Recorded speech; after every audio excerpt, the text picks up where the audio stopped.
और अब आपको सीधे लिए चलते हैं लखनऊ चुनाव मंच में। नमस्कार, इंडिया टीवी के चुनाव मंच में बहुत बहुत स्वागत है आप सबका। 4 महीने पहले इसी जगह पर हम मिले थे, उत्तर प्रदेश में चुनाव पर चर्चा करने के लिए। 4 महीने में ये समय ऐसा बदल जाएगा, परिस्थितियां ऐसी बदल जाएंगी, माहौल इतना बदल जाएगा, इसका अंदाज़ा शायद किसी को नहीं था।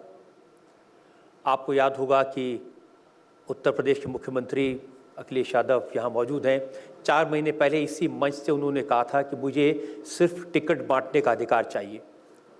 अब उनके पास साइकिल भी है, टिकट बांटने का अधिकार भी है, उम्मीदों की साइकिल पर सवार हैं। इतना समय बदल जाएगा मुझे अंदाज़ा नहीं था। 4 महीने पहले राहुल गांधी कहते थे 27 साल यूपी बेहाल। अब अखिलेश जी की साइकिल के पीछे बैठे हैं। लोग कह रहे हैं अखिलेश ने कांग्रेस को किया मालामाल, इतनी सारी टिकटें दे दी। बीजेपी की नज़रों में 2 बड़ी घटनाएं, सर्जिकल स्ट्राइक, उन्हें लगता है इसका फ़ायदा होगा। पाकिस्तान को हमने उनके घर में घुस के मारा, ये उनका दावा है।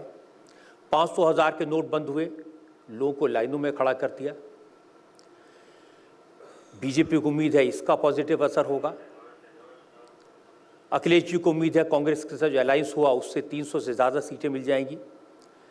मायावती जी के लिए भी हालात बदले। उन्हें लगता है कि परिवार में झगड़ा हुआ, इसका अखिलेश जी को नुकसान होगा और नोटबंदी का बीजेपी को नुकसान होगा और इन दोनों का फ़ायदा उन्हें हो जाएगा। उन्होंने साफ साफ अपील की है मुसलमानों से कि समाजवादी पार्टी को वोट देकर अपना वोट वेस्ट मत करो, मुझे वोट दो। इन बदली हुई परिस्थितियों में आज हम दिन भर चर्चा करेंगे संवाद में उत्तर प्रदेश के चुनाव की। ऐसा चुनाव जो पूरे देश के लिए महत्वपूर्ण है। मुझे उम्मीद है कि ये चुनाव मंच रोचक होगा, इसमें मंथन का समय मिलेगा, मतदाताओं को फैसला करने में मदद मिलेगी कि वो किसे वोट दें।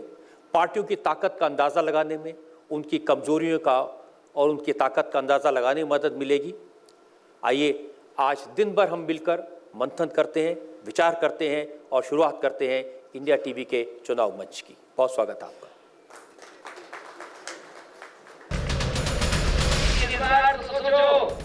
के साथ हाथ दिया गया है, हैंडल तो सोचो कितनी तेज चलेंगे। एक ने देश को लूटा है, दूसरे ने प्रदेश को लूटा है। एकमात्र पार्टी भारतीय जनता पार्टी है जो उत्तर प्रदेश को बचाने के लिए आई। किसी के खाते में रुपया गया है। उत्तर प्रदेश के चुनावी घमासान में तेज हो चुकी है योद्धाओं की ललकार। निकल चुके हैं तीर और तलवार।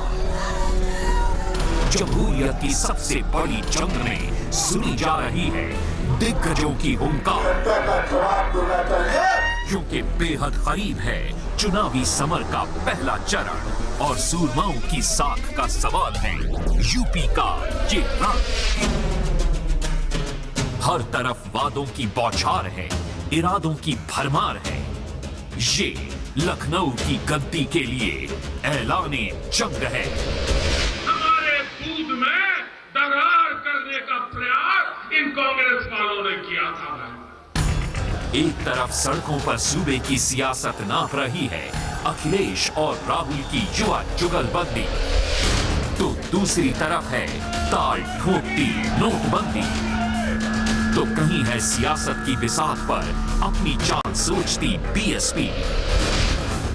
विकास के दावों, बदलाव के वादों के बीच क्या हैं असल मुद्दे? ये बात सच है कि मुझे फख्र है कि मेरे चेहरे पर दाढ़ी है और मेरे सर पर टोपी है। मुजफ्फरनगर में अगर चाट मारा गया था तो मुजफ्फरनगर में चाटों भी उसी रूप में मारा गया था। जमहूरियत के महाभारत में आपका कोई मुद्दा न छूटे, इसीलिए इंडिया टीवी पर दिन भर आपके सामने होंगे चुनावी राजनीति के धुरंधर, जिसमें रजत शर्मा के सामने यूपी के मुख्यमंत्री अखिलेश यादव भी होंगे और बीजेपी के चाणक्य कहे जाने वाले अमित शाह भी। इसके अलावा एक एक करके आएंगे सियासत के दिग्गज, जिनसे होंगे सीधे सवाल ये कि यूपी में अब की बार किसकी सरकार? मोदी फैक्टर का यूपी में कितना असर? क्या हिंदू मुस्लिम के नाम पर जीतेंगे चुनाव? क्या दागी, बागी और बाहरी दिलाएंगे वोट? लेकिन सबसे पहले चुनाव मंच में रजत शर्मा के सामने हैं यूपी के मुख्यमंत्री अखिलेश यादव।